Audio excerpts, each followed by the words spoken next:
Most of you know Ethan, the host of this podcast. What you probably don't know is that he hasn't always been so confident in the way he speaks and teaches English. And you might ask yourself, how has he gone from sounding like this? So be sure to go practice this, put it to use, to sounding like this. It is our mission to take you beyond the classroom to speak English confidently and naturally. If you want to overcome your shyness and speak more confidently, join me in this conversation with Ethan, where he shares everything about his journey of going from being a totally shy English teacher to becoming a confident podcaster.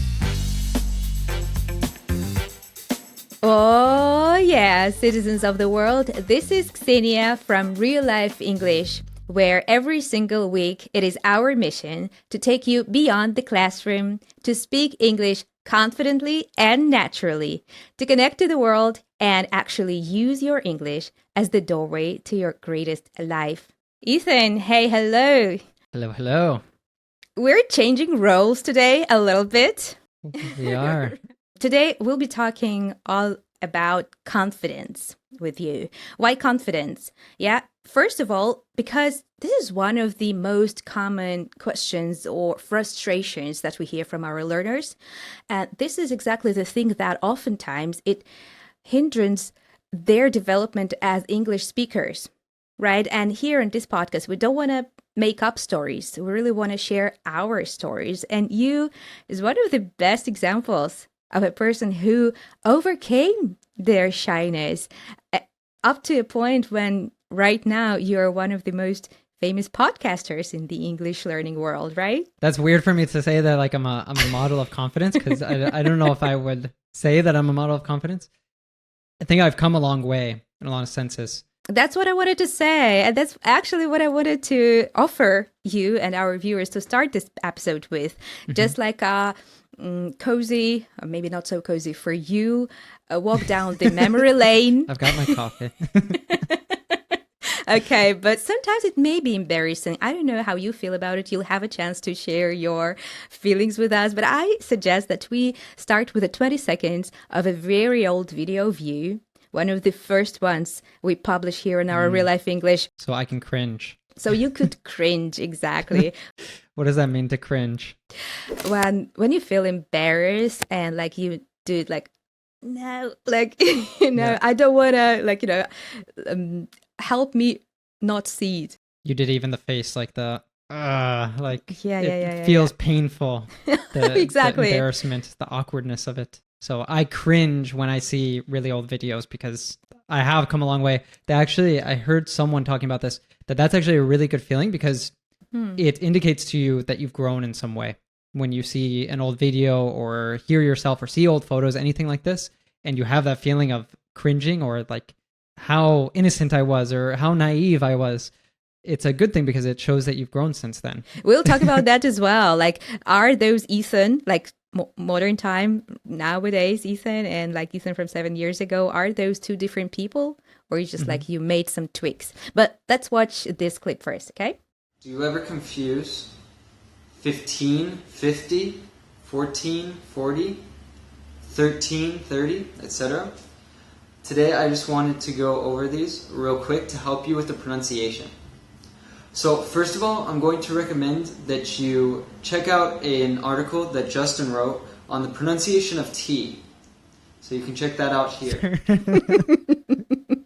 Can you believe that? Like right now, like anyone who would listen to our podcast or watch our podcast would think that you're kind of a really confident guy. Maybe not that social butterfly, but like really, really confident a podcaster. And how I have this question for you. Like in the context of competence and confidence, you can often hear this phrase like fake it till you make it or fake it till you become it. So how long have you been like faking it till you finally become confident? Well, if we talk about the podcast, it's one of those things that ultimately practice makes perfect. We say this, right? So I've been doing it for a very long time now. Real Life English has been around for 13 years and I've been making different types of content for most of that time. So part of it is just pure repetition. you know, a lot of us think that a person is confident or they're not confident, but all of us have situations where we feel more confident, where we're in the zone. That's a really nice expression, meaning that we're doing something that we have a flow with, that feels natural for us because we have some level, some degree of mastery with that skill. So all of us have something like that we might feel really confident playing a certain sport or playing an instrument or doing math or speaking a certain language. But there's going to be other situations where we feel like a fish out of water. Wow, so many expressions. Just like today, you're shooting those, like throwing at us these expressions today. Exactly, I like it that. must be the coffee. A fish out of water is, you can think about that. If a fish is not in water, it's very uncomfortable. It's literally dying, right? So if I throw you into a sport you've never done before, you're going to have this feeling of complete novelty, complete lack of confidence because you have no skills in it yet. But over time, if you were to keep that up, if you were to start playing that sport every day, over time, you're going to get better at it. Same with an instrument, same with learning something new, same with a language, of course. I think that that's a really big thing, is that maybe from the get-go, people want to feel as confident speaking English as they do speaking their mother tongue. But that's really holding the bar high for yourself, because how long have you been speaking your mother tongue and how long have you been learning English? Even if you've been learning English for 10 years, that's probably only 1/4 of how long you've been speaking your native tongue, or been at least exposed to your native tongue. And it's even like more difficult for those people who feel shy and not confident when speaking even in their native tongue, right? Because they have to overcome shyness, their general shyness, and then they have to overcome this language barrier and not feel embarrassed when they're making mistakes in English when they speak English. So I think it's like even double work they have to do to overcome the shyness. On the other hand, I've recently listened to one of the podcasters who was talking exactly about this confidence about public speaking. And he mentioned that among his students, there are both natives and non-natives English speakers.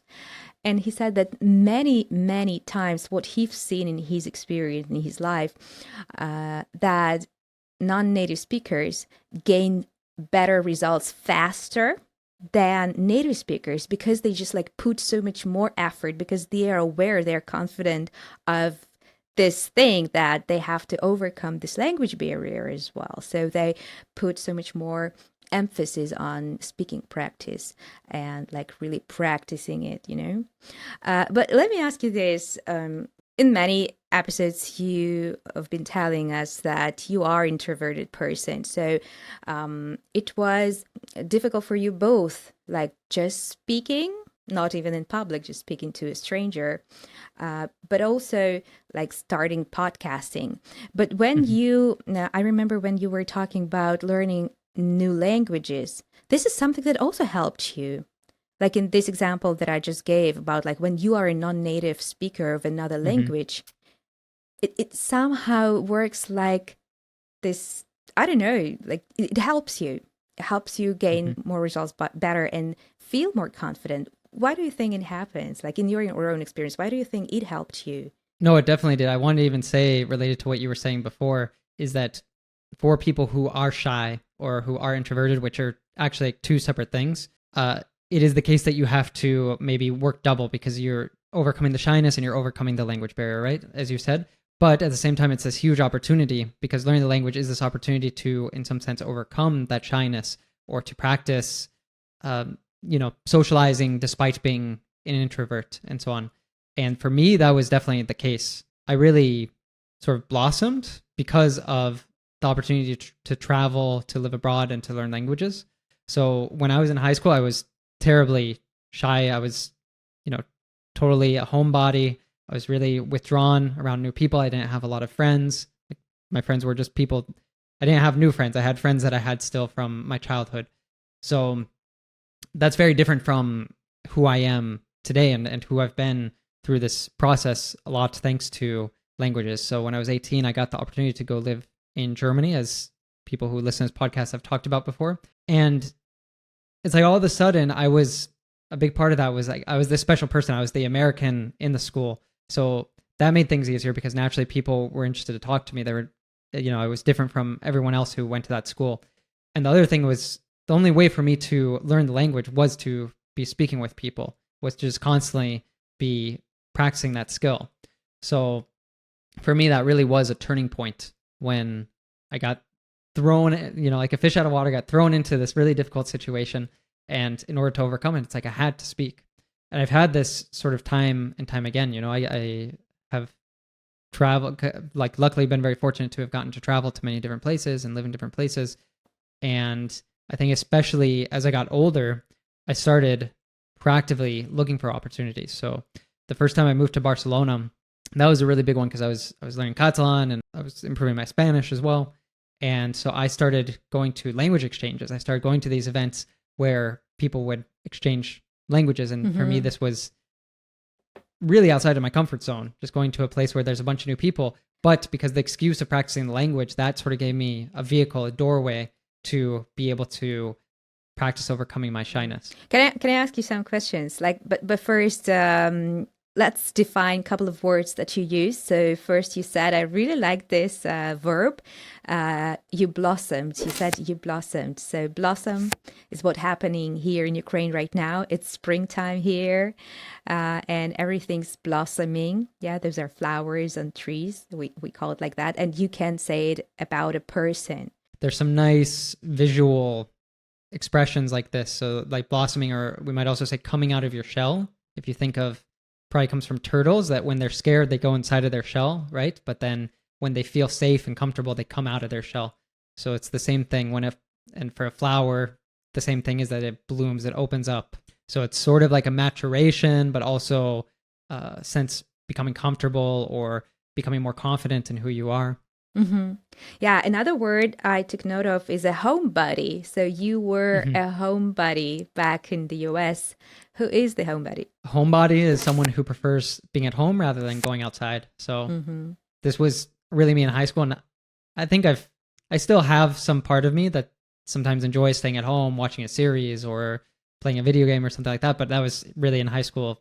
All of my free time pretty much was like watching TV, playing video games. And nowadays I've worked on myself. I've become much more active, practicing more sports and trying to do more activities outside. But homebody doesn't equal couch potato. Yeah, it's different. Yeah. It's just you exactly may not. The same thing. Yeah, it's not exactly the same thing. Can you explain this slight difference? Because a couch potato, we generally would say for someone who's lazy, they just lays about on the couch in front of the TV all day. A homebody is just someone who prefers being in this. Goes hand in hand with someone who maybe is more shy or someone who's introverted. They prefer to be indoors. And that's not meaning that they are being lazy at home. They maybe prefer to stay home cooking or doing chores or reading or doing projects. But they much prefer that than going out into the world to being in a social environment. I have a friend who's the total opposite of that. It's so hard to find her at home. She's always out there somewhere. So I'm curious to ask you if there's an English word for such people, like an opposite for a homebody who hates staying at home. You said something earlier, like a social butterfly. That could be someone who always has their agenda full of different events and different meetings and coffee dates with people. Or another word that comes to my mind that I love is someone who maybe has wanderlust. It comes from German. It means like a love of wandering, a love of discovering. So they don't want to be at home. They don't even want to be in their home country. They want to be out discovering the world, having adventures. Thank you. Finally, there is this turning point, an expression, it was a turning point for you. All of us have memorable moments like that in our life, right? Where you can literally think of like something turns as if maybe you were looking in one direction and you never knew that behind you there was this whole beautiful other world that you weren't aware of. So a turning point it's like that, something changes in your life and all of a sudden you have a realization. We also might call that like a aha moment, that you learn something new that completely changes how you view life. I like this expression in English, and we don't have any equivalent in Ukraine for that, and it doesn't sound so good when you translate it, this aha moment. So, I like it. Let me come back to what you were telling us about these clubs for language exchange, speaking clubs you were attending. So I imagine that some of our students who are following us, who are listening to us right now, they can get inspired by you and, go and choose to join some of those speaking clubs. But do you remember what made you go there? Was it you? Was you inspired by someone? I don't know, because it was difficult for you. You said that it was like Right. coming out of your comfort zone. Do you remember this moment? What made you go there? Like decide, okay, tomorrow I'm gonna go.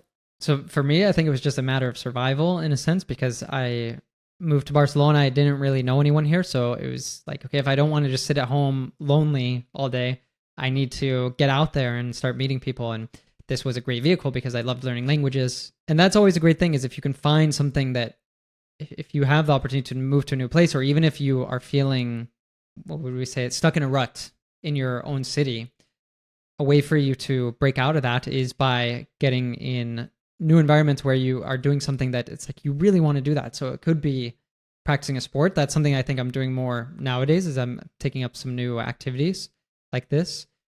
So it's because I really want to learn that thing and it's a fun environment and everything, then it makes it easier. The other side of it, the thing that's more difficult for me, which is the socialization because of my shyness. So I think if you can find not just going to a random sort of event or something that just makes you uncomfortable, is finding something that you really want to do. So that be that an activity, be that going to a language exchange or whatever it is that helps you to really want to achieve something. And so you'll push yourself to overcome that barrier of shyness to be able to do it. Was that first language German in the speaking club that you practice in this language exchange clubs? No, it was here. I think the first language exchange, I might have had the benefit that first before living in Barcelona, I was living in Brazil, and it's how I joined RealLife English. And at that point, they were just doing the parties, and I started helping out at these parties and everything. So I got kind of introduced to this idea of the parties where everyone's like speaking a language and so on, and that being a really fun thing. So that might have also helped to tip me off to that idea. And yeah, I would go to them. I think they would usually give you, depends on the event, but one of the ones I remember that I was going to at that time, they would give you stickers with flags for the languages that you wanted to practice. So at that time, I was really wanting to practice mostly Spanish, Catalan, some French, Portuguese, and most of the people I would meet would be locals, so it would mostly be Spanish and Catalan.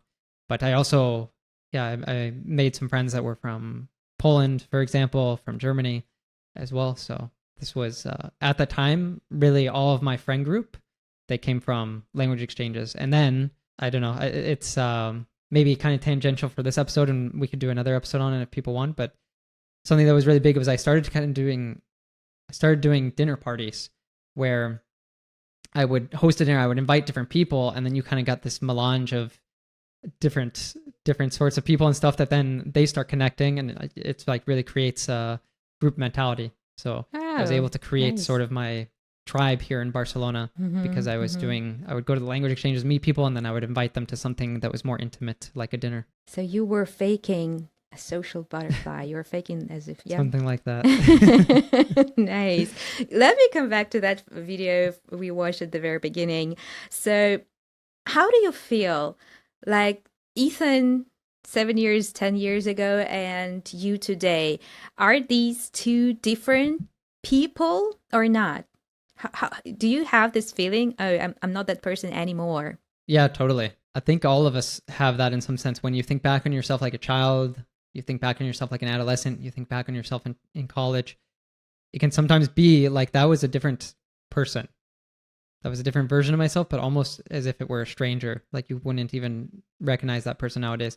Which again, I think it's what I was saying before, that's a good sign because it means you're growing. It means you're changing. If you looked back to who you were 7 years ago or 20 years ago and you're like, that was pretty much the exact same person as I am today, for me, at least for me, I would be like, oh man, there's something really wrong. Like if I haven't changed in 7 years, if I haven't grown, if I haven't learned things that make me feel like I'm a better version of myself, then there's something drastically wrong here. One of the reminders I would want to also give to our listeners, viewers, is that especially in speaking English, especially in your achievements in English learning, never compare yourself with other people. Like exactly do what we're doing today. Compare yourself today with yourself like a year ago. For that, setting goals is so important, right? Like when you set a goal, then you can track it and see the difference, see the progress. So Ethan, let's do this exercise a little bit. Like if you wanted to achieve the same result, but a little bit faster than like 5 years. I don't know how much it took you to get to that level of confidence. Which tips to a younger you could give in terms of how to overcome shyness and gain more confidence? That is a really good question, because even there's some things I think I could learn. I did say there's the whole thing of progress, but there's some things I could learn from my younger self when I first moved here and I had more that need of meeting people and so on. That in some sense I was acting more as an outgoing, confident person than I am today. So there's even things I could learn from there. But one thing I had taken note of that I wanted to bring up was there was a podcast I listened to several years ago. I'm not sure exactly, but it might be around this time period that you're saying. That was a woman named Debbie Millman on the Tim Ferriss show. And something that she said that really stuck with me was that confidence isn't as important as courage is. Courage is something that precedes confidence. If you haven't done something before, how could you ever expect to have confidence doing it? So what's more important, especially in your 20s, is courage. Courage to take the first step before you have the success. So confidence actually comes out of making courageous decisions, is basically what she means by this. A lot of people tend to think of courage as being, confidence as being something that you have or you don't have, or you are not. But it's not. It's not like you're confident or you're not confident. Some of us are confident in certain situations and we're not confident in others. People who are confident because over and over again, in whatever you're looking at them, you're seeing that person is so confident. You're looking at that person in a social situation and you're just like, man, the person is so confident. I would love to be like them. It's because they've made courageous decisions over and over again to go up to people and introduce themselves, to go to events where they don't know anyone and, throw themselves into conversation, to practice how to open up to new people, and to practice vulnerability is a really big thing, right? That's one piece of advice that I would give myself as I'm younger, I give to anyone who's listening, is focus less on confidence, focus more on courage. So what situations you want to be confident in and what courageous choices can you start making? So the choice is to step out of your comfort zone so that you will begin to become that person who is confident in those situations. I know you've learned like around 6 languages. That's right. Still being shy person. So for those shy people who are learning English now, because many of them, why they learn English? Because they want to communicate in this language. And when you are shy, it's a real struggle to be able to communicate. But you won't become a good English speaking without practicing speaking. So what is there for them? Do you have to say, how can they work on their confidence? Exactly for that reason, to be able to become better speakers. Yeah, so it's this really big paradox. What you're describing, Ksenia, is that you want to become more of a confident speaker, but you're shy, and so you don't get started, and then it makes it an even bigger barrier, and it's this vicious cycle that you just keep making it more and more difficult, and it seems more and more insurmountable. What a word, insurmountable. Make a pause here to explain it. That's a great point. So something that's insurmountable, it feels like a challenge or a barrier that you can't possibly overcome. It feels insurmountable. So too difficult to overcome. It comes from the word mount, maybe. Mount and insurmountable, something that you cannot overcome. Yeah, I believe sur means that it's above or on top of something. So and in means not, so it's like something that you can't get on top of. Probably literally something like that. We actually have done a couple lessons on word formation, right? So knowing these different roots can be really helpful to be able to break down what a word means. That said, something that was really helpful for me that I came across, I think about 9 years ago, was this concept of speak from day one, which basically what this means is that when you're learning a new language, you should try to start speaking it from the very first day. And this is something that's easy to do because you can, what you can do, for example, is you can write out a script. This is something we sometimes talk about is, practice like you play. So you write out a script in your native language, you translate it to the other language, and you have a conversation just saying that. So you might start with an introduction. So, hi, my name's Ethan. I'm the co-founder of RealLife English. In my free time, I'd like to rock climb and walk with my dog Phoebe and go to the beach, and so on. So really pretty basic things that I would want to have in an initial conversation with someone. And then actually, there's many websites out there that you can connect with people. So connecting with someone and having a conversation. Now, if you're listening to this, you can't do this for English because obviously you're not on day one of your English learning if you're understanding us. But you can translate this to speak as soon as possible.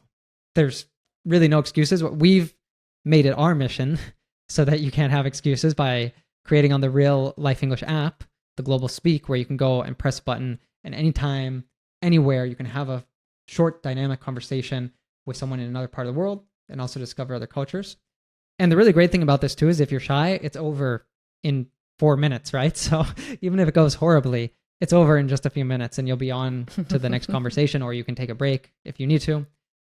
But that's a free resource that we've made so you can speak anytime. So if you are this person that you feel really shy, so shy that you can't start speaking, it's like the only way to get better at speaking is by speaking. So you have to start someday.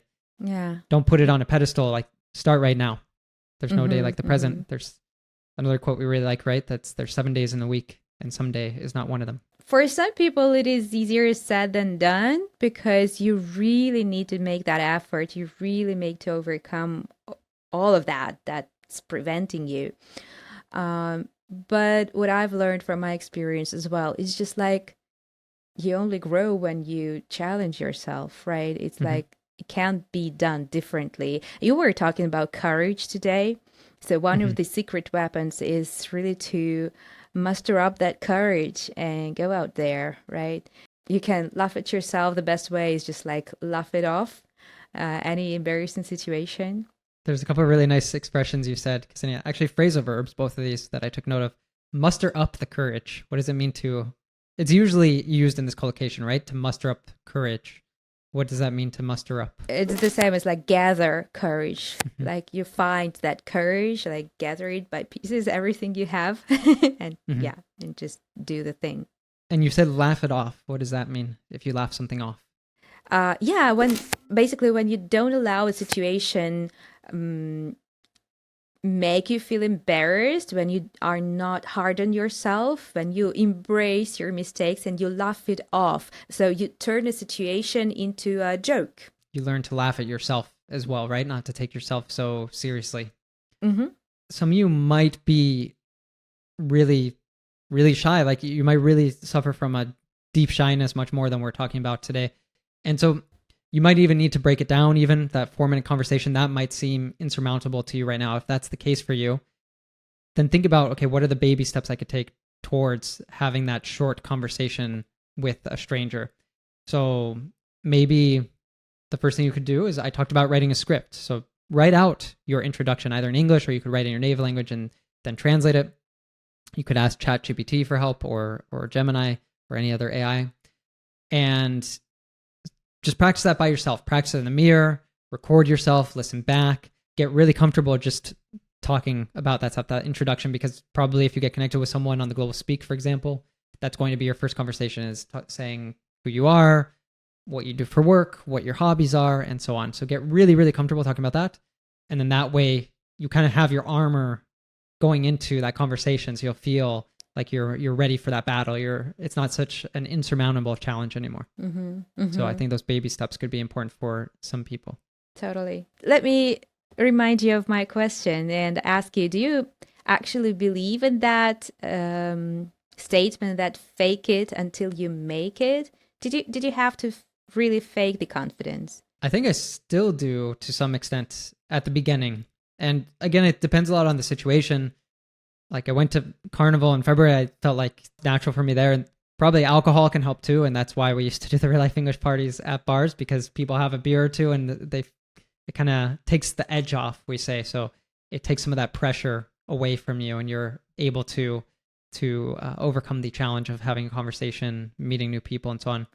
Depending on some situations, I'm still in, and it was actually something I took note of too for today's podcast. I think a really big thing is what they say, know thyself. So it's about getting to know yourself. And so something I've discovered is like over the last year, because I've been trying to meet more new people as I've been going to different events, and I notice when it's a big event and I don't know anyone, in general, I don't flourish so much, or I don't do so well in those because it just feels overwhelming. I just feel kind of like a wallflower, like I stay in the corner and I don't really want to have a conversation with anyone, or I get stuck talking to someone who maybe there's not such a great connection. So for me, I do flourish more when it's a smaller group, or when it's an event where maybe I know a couple people and I can sort of lean on those people at the beginning as I'm meeting new people. So I don't feel like I'm completely alone out of my comfort zone. I imagine that you use the verb lean here in the meaning of rely on people, because literally lean would be like that, like you are leaning towards someone's body. But to lean is in this context is to rely on those people. Metaphorical, to look to them for support. And I don't know if I knew this phrase. I think I heard, like you said, like I am like a wallflower, or I don't know this. Can you define that? Yeah. That's when you're sort of in the background. Maybe it comes from, we have wallpaper that has flowers on it. So you're like, as if you were on the wall, just observing what's going on and not engaging so much. So I can feel like that sometimes if I go to those big events where I don't know anyone. Nice expression to learn. And just like taking the opportunity, I will remind our listeners and viewers that for every episode, we create flashcards so you can review all those words and expressions we defined and we didn't have time to define in the episode. So go to the Real Life English app to check all those flashcards words if you want to learn them, and never forget, use them in your real life conversations. Okay, Ethan, so to wrap up this episode, I just wanted to ask you this final question. I know one of your pet peeves is when students say, sorry for my mistakes or sorry for my bad English. I know you don't like it. How about this situation when person is not faking their confidence, but they tell you, like in the meeting or I don't know, anywhere, I can't imagine a situation right now, but anyway, they're open and they tell you that, oh, I'm sorry, I'm just like so not confident, or I am too shy, I'm sorry. Exactly what you're talking about there. There are two ways of facing the situation. So the people who right off the bat, right at the start, they're saying, sorry for my bad English or sorry for my mistakes. The reason that bothers me is you really have nothing to apologize about. You've been doing something very challenging, which is learning another language. You're putting yourself in an uncomfortable situation, so you really have nothing to apologize about. And right away, you're giving away your power. It puts you in a situation where the person is already thinking like, oh, this person's English isn't very good. Oh, this person makes a lot of mistakes. But what you said there, that's a way to reposition it that actually I think it can give you more power, is being vulnerable. So actually stating like, I haven't spoken English that much, or, this is a new sort of situation for me, or I'm really nervous. All these things that makes you more human. And so, most people will say, oh, don't worry about it. They'll help you out. They'll try to make you feel more comfortable. So I think that those two things are very different ways of coming about it. And one is from a place of that really takes away your confidence and makes you seem like someone who's not confident, makes you seem like someone who's not skilled. And the other one, I believe, helps you to connect more with the other person. Yeah, that's beautiful. All right. That was a lot of fun, Ksenia. Yeah. And I don't know if you had any fun during this week. Was there anything that you have been digging? I had a surgery, so I've been a bit held up at home. So I haven't had any fun adventures outside like you did last week when we talked about your adventure with the ostriches. But I have been catching up on movies and series and songs, and so there's been a lot of great albums coming out. There was like Beyonce put out a new album, Ariana Grande, been like a really long time she didn't put out an album. She put out a new one this year, and then most recently Sia, who's one of my favorite artists, just did I think last Friday, and Taylor Swift. And so we're going to be recording also a lesson with Taylor Swift, so I thought it'd be appropriate to bring maybe some vocabulary from a new song from her new album, which is called The Tortured Poets Department. She's so prolific. She comes out with like an album a year, and this album has like 20 songs or something. But the song called Florida, I really like because it's with also another artist I like called Florence and the Machine, who's a British singer. Florida. I just brought a few that stuck out, a few lyrics from the song that stood out to me. She's such a brilliant lyricist, Taylor Swift, which means that she's a lyricist is someone who writes lyrics. So I highly recommend her for learning vocabulary. But okay, there's a line, one of the first lines is, "The city reeks of driving myself crazy." And the city reeks of driving myself crazy. Do you know what it means if something reeks? No, I don't know this word. It's another one that means stinks or it smells bad. Here it's being used more figuratively, meaning that it's something that you can strongly notice, probably something negative. So it reeks of driving myself crazy. What does it mean if you drive yourself crazy? You are very nervous. Yeah. Right? Like you're annoyed by something maybe, or you are very stressful. Yeah. When we say driving in that sense, it's like you're making yourself crazy or you're making yourself nervous, anxious. And then there's another line, "You work your life away just to pay for a timeshare down in Destin." So Destin is a city in Florida. So you work your life away just to pay for a timeshare down in Destin. But do you understand that? Like you work your life away? What that means? Well, I would say that like you're wasting all your life just doing work and nothing else. Exactly. And she says just to pay for a timeshare down in Destin. So have you heard of this concept of a timeshare? No. A timeshare, maybe this is a very American thing, but it's where you can buy time basically at a property. So you own maybe 2 months in that place. So this is a concept that we have at least in the States, and in Mexico, for example, people will buy a timeshare. So maybe they have March and April in this condo down in Mexico. It was so unusual for me. We have nothing like that, but I heard it from my Italian friend. She told me exactly the same. Like she has this in one of the Italian cities. It's an odd concept, isn't it? That's so cool, progressive, and I thought it was so convenient. And we have nothing like that here in Ukraine. Maybe you have to get a timeshare down in Italy. I should. So just a couple more lines that stood out to me. So this is, I think, actually Florence and the Machine's line. It says, "Barricaded in the bathroom with a bottle of wine." Barricaded in the bathroom with a bottle of wine. What does it mean if you're barricaded in a place? I want to barricade myself in a bathroom with some good wine. If you need some peace and quiet. Yeah, peace and quiet. To barricade yourself somewhere is like to basically close yourself in some room so that nobody can enter. So you close yourself from inside, right? And maybe using even some furniture to block the door so nobody could even like break the door. Exactly. So it makes it stronger rather than just closing yourself in the bathroom, like barricading yourself. Yeah. I think it's even like a war term, isn't it? To build a barricade. I think it comes from war. And then last one, it's just because it's such a great slang word, and pardon my French, which we say when we're about to say a curse word. So, so you pack your life away just to wait out the shitstorm back in Texas. Just to wait out the shitstorm back in Texas. Have you heard this slang expression before, a shitstorm? Shitstorm, no. A shitstorm is like a huge mess, just something disastrous, something. And it could be maybe at work you have a shitstorm because there's all these things to do and not possibly enough time to get it all done. If you're waiting out the shitstorm back in Texas, it could be related to problems with your family or problems that you don't have enough money, you have lots of bills, anything like that that's very messy and difficult to solve. Interesting. Those are so like advanced lines. Like some of the words were not that difficult, but still to understand the meaning behind the whole line. Yeah, you would need to know those nuances. So thanks so much for bringing that. That was really interesting. So Taylor Swift, again, great artist to learn with.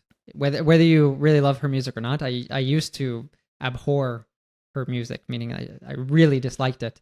But nowadays, I admire her so much for her prolificness, and I think she writes really brilliant lyrics and so on. So definitely great for English learners. That's funny. The same happened to me. I used to hate her. Like, not to hate, but yeah, I didn't like her at all at my first listening. But then exactly, I think she hooks you exactly with the lyrics. I mean, like the lyrics is so rich. So to love her, you have to listen to a couple of songs really carefully, like, you know, reading the lyrics maybe. It reminds me of our conversation today because you were asking me about if I feel like younger versions of myself are almost like a different person. Taylor Swift, it's certainly that way because she started in country and she went to pop, and I think she's kind of come back to her roots doing more music, like folk music, and this newest album seems it's a bit more folky. So it's interesting having seen all this progression, all this evolution of her music, and probably her as a person, I imagine, as well. And nowadays she's got like lots and lots of support, and even her army, as they say, in pop stars world, right? Like Swifties, they call themselves Swifties.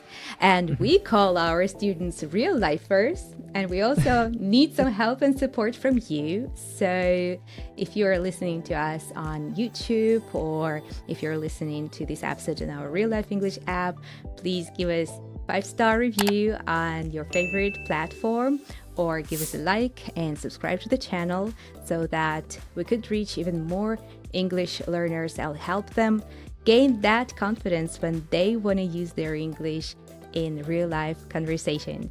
Ethan and I, we really like reading your guys' suggestions and your questions, and some of the questions we really try to answer here. And as you can see, that sometimes our episodes are basically based on your questions you send us. So if you have any questions, you can easily put them in the comments if you're watching this on YouTube, or you can shoot us an email at hello@reallifeenglish.com. Oh, sorry guys. Actually, it's hello@reallifeglobal.com. Yeah, remember, no matter what divides us, that what unites us is far greater. 1, 2, 3. Oh, yeah.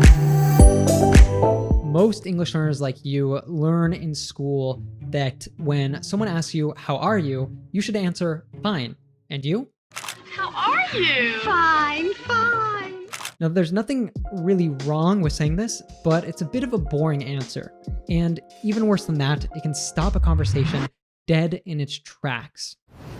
Awkward. So in today's lesson, we are going to give you some more fun, effective, and native-like ways that you can answer this question, how are you, so that every conversation you have can be more dynamic. How are you, Ethan? I'm peachy, splendid, fantastic, wonderful. I feel like $1 million. Fabulous.